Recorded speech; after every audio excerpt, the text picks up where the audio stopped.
Here's a line that grabs people instantly. There's a secret in horse racing that almost nobody is paying attention to. And I know, that sounds like hype. But stick with me, because the interesting part isn't the drama. It's where the secret is supposedly hiding, not in a workout report, not in a last-minute tip, but way back in a horse's family tree. Today we're talking about what I like to call the curiosity gap. It's that little mental itch created when someone hints they know something you don't. In racing, it's especially powerful because the game is full of noise, speed figures, track bias, trainer stats, late scratches, weather changes. So when someone says, "You're all missing the real clue," you lean in. The claim here is pretty specific. If you want to cash big on today's long-distance races on grass, you should be looking at great-grandparents. Not just the sire. Not just the dam. Great-grandparents. Horses far enough back that most bettors won't bother tracing them, which is exactly why the idea feels like it could create an edge. So what's the logic? The argument is that finishing power in long turf races shows up in bloodlines in a way that the crowd isn't pricing correctly.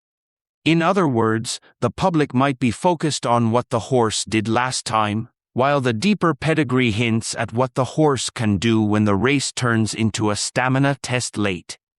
Think about how many races are decided in the final stretch.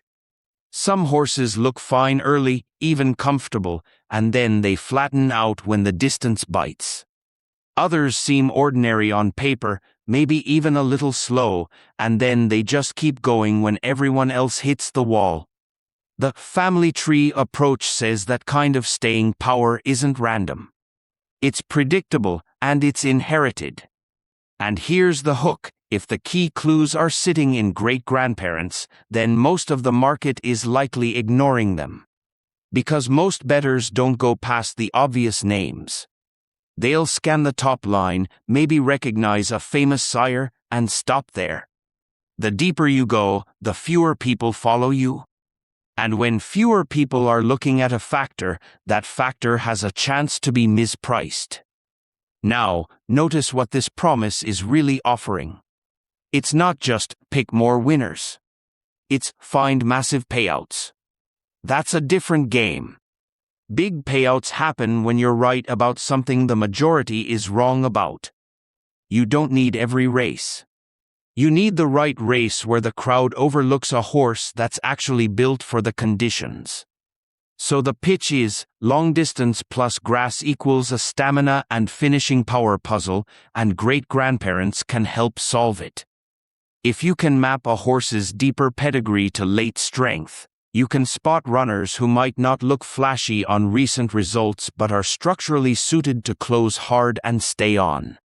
And that brings us back to the secret sauce part. The real secret, if there is one, isn't that pedigrees matter. Everyone knows pedigrees matter.